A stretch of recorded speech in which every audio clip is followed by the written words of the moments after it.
When Carol approached me to talk, I work down I'm the zone hydrologist. I'm responsible for the San Carlos Ranger District, Leadville, and Salida. I also provide support to the grasslands, the Cimarron and Comanche, which are out on the plains. And so it's a lot to cover for one person. And I'm going to take a slightly different approach. We are going to hit on some water quality. It's going to be more from the non-point source side of things.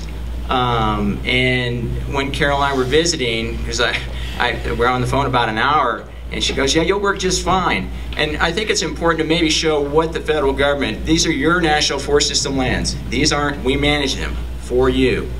And with that, what the Forest Service is doing in the Fountain Creek watershed. And so let's go ahead and give this a whirl here. So the first thing I'm going to talk about is I was pretty surprised to find out we're doing this Catamount Forest Health and Hazardous Fuels project, and it covers the majority of the upper Fountain Creek watershed. The project area, which we'll see shortly, it's 100,000 acres, and 65% of those lands are on the Forest Service. So the purpose of this project is to reduce the risk that a wildfire would have. There's a lot of municipal watersheds. You know, it's interesting, Colorado Springs gets, I believe, 80% of its water, roughly, and maybe you all have already heard this from transbasin diversions, and only 20% of it is from, you know, actual native flows within the basin. And so because of that, we have a lot of storage reservoirs that supply and store that water as the cities need it, and that's being, you know, either stored within the basin or brought over through the large pipelines. And let's see, the other thing is to try to reduce the fuels that you know, build up around people's homes. That we call that the wildland urban interface. It's a big issue for us statewide. As you know, how many of you all live next to the forest, or your home butts up to you know, lands that would be, say, down like around off of Cheyenne Canyon or Cheyenne Mountain off there? How many folks? So you know, a fair amount of folks. And so we'll look at that. And the other thing is to try to improve the health of the vigor of the forest, and to try to prevent, you know, severe flooding and sedimentation, because those obviously have detrimental effects on a lot of the infrastructure and other things. This is just, you know, I'm going to be talking about, let's see, where we are today. This is, you know, some of the transbasin diversion that's bringing water into the system. Pikes Peak, we have some of the north and south reservoirs that are on Pikes Peak, where this water is, you know, brought over to. And so not only is the city and people that live here in the Colorado Springs area and the Front Range, are we concerned about the water, our watersheds that are here right locally, but also in the transbasin diversion. So that water's coming from on the other side. So we're concerned about the conditions of the forest over there as well. It's not just about what it's right here. This is the Catamount project boundary that's outlined in brown. Monument is right here. That's still, or I'm sorry, Monument. Woodland Park. I can't read these slides either, but at any rate, this is part of the learning process, I guess. But it's, you know, there's always somebody upstream, and so a portion of the Woodland Park, you know, these in terms of runoff would be in fact tributary to the upper Fountain Creek watershed. There's 6, we'll get to that in a sec, Colorado Springs right here.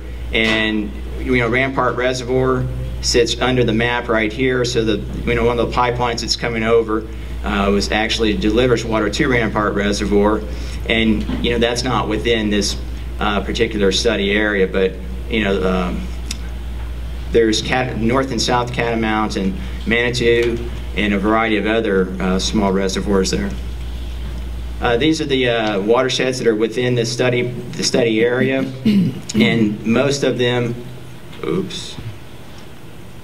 most of them that will actually be treating will be on this side of the project boundary. These are there was an act in 1913 that actually designated a lot of the lands within these watersheds for municipal supply in order to try to protect those waters in terms of keeping them pure and that type of thing, as well as cooperative agreements. And the thing that's interesting is that even in those agreements, there was a lot of emphasis given to putting out all the fires. And we'll see that that has had some implications. So for every action, there's an equal and opposite reaction, and I think that holds true. Somebody said that a long, long time ago, but I think it's something for us to keep in mind, because every time you think you have a solution, there could be some unintended consequences. This is the vegetation that's within that project boundary. The project's going to be focusing on the montane zone, which is primarily going to be this area here, ponderosa pine, mixed conifer, Gamble oak, that type of thing. This is a fire history map, and you can see there's been an awful lot of starts in those areas. And what this does show, and I read this fortunately before I put it in there, is there's a few red dots, and there's only two of them, one here and one over here, that actually occurred, which shows you how they were actually greater than 10 acres in size.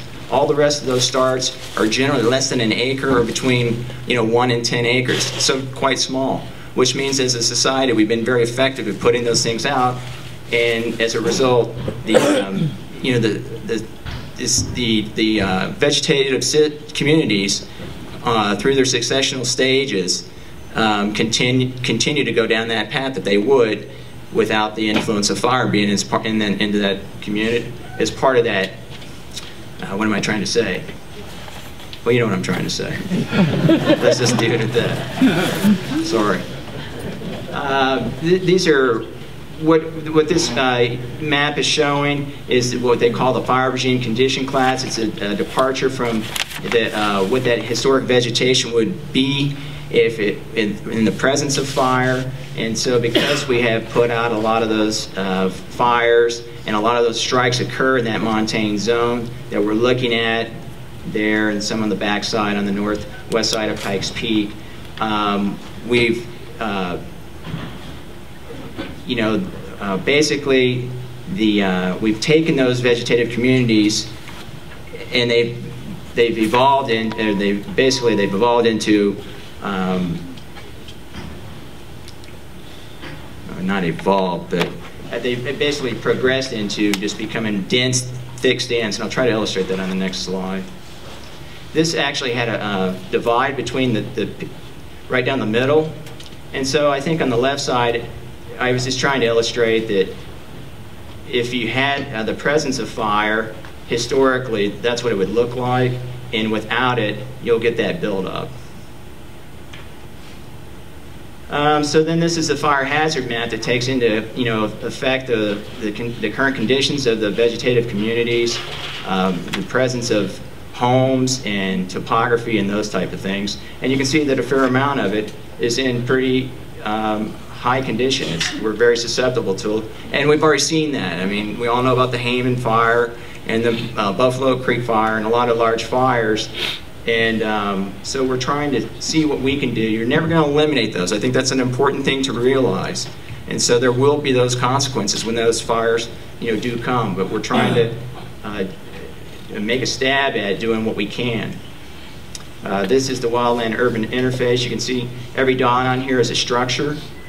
And of course we have this is the main stem of Fountain Creek coming right down through there. And of course the springs and so in terms of trying to look at that interface, this is like a buffer a mile out from either side. You can see that we can get into some of these lands that are adjacent to that wildland and urban interface and do some good with the proposed treatments that we have in this project. And again, that just shows some of the vegetation types, primarily the ponderosa pine and mixed conifer. Those are the primary target species to be treated. And this is that same slide before, and I'm just trying to illustrate on the left side, this is what it would look like if you were trying to treat it. You're trying to basically reduce the hazard. You're doing some open up the canopy closure, removing some of the understory, limbing off the branches in order to try to, if there was an ignition, to keep it contained. Whereas if you can see on the right side, you can imagine if you had a lightning strike in there, you know, there's a lot more fuel, which would allow to get into a crown fire a lot more readily. The actual areas, these are the treated areas that we're looking at. Again, I'm focusing on, and this is intersected with slope. We'll be doing mechanical treatments and prescribed fire. The mechanical treatments are limited to 35% slope. You can see some of that red, that's steep country. It's nothing that's not surprising to get out and hike this country. And so it provides some challenges, but there are still opportunities. I'm just trying to show here the density.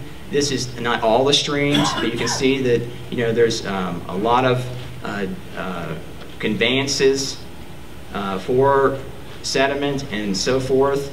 And when you add on top of that the road network, that increases that drainage distribution, the drainage density and the distribution for when we have flood events and or fires and the responding events that come after them, and the ability to deliver that sediment, a non-point source, into our waterways, our reservoirs.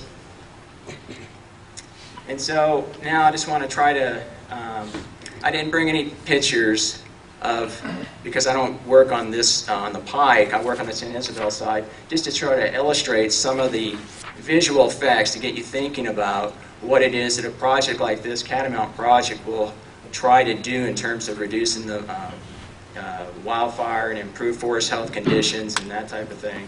And so I'm going to show briefly some slides on the Mason Gulch fire. It started in July 6, 2005, and it is located on the district where I am stationed. And we'll look at some photos. And I just wanted to point out that, you know, why this is important. Denver Water and the city of Aurora will end up spending $40 million just on the effects of the fire in terms of a lot of the ash distribution, you know, the odor, the sediment in their reservoirs, and a lot of other things that go along with that. So it's a substantial cost.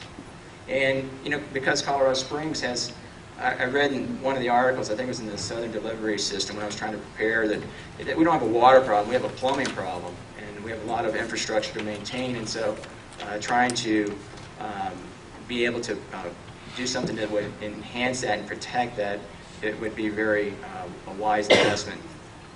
This is one of the, on the Mason Gulch. This is just shows a high intensity burned area. You can see the drainage down below that's already transporting a lot of sediment. There's pretty much nothing left. You know, all of the mineral soil has been eroded off. I'm glad to know that I can actually calm down when I get almost to the end of my speech. So maybe there's hope for me. This right here, this top picture, these pictures were taken in the same place. How am I doing on time? Wow. Well, I guess I'm not doing very well at that either. I'm almost done, and we'll get right through it here. Oops. This was a 2-foot by 2-foot channel. When and that's like a month after the fire, a year after, that thing is now 20 feet wide, and it has basically eroded it down to bedrock. Plants, noxious weeds, always one of the first things that come in and colonize the site. You have the chemicals that go along with that, just an eroding tree in the channel. Fire retardant, I think. We heard a little bit about fire retardants, but this is actually fire retardants that are applied in fighting the fire. Debris jams. That guy right there is 6 foot tall. You can see the flood flow right there. And so just the references of where those slides there is, the Catamount Fuels reduction environmental assessment and a landscape assessment, and Brad Pill provided those documents. Excuse me, I was able to put together this presentation. Brent Botts, the district ranger, signed this decision notice on February 4th. Implementation will start this year on some thinning in one of those North Slope reservoirs that belongs to Colorado Springs. And that's all I have, so thank you for your time.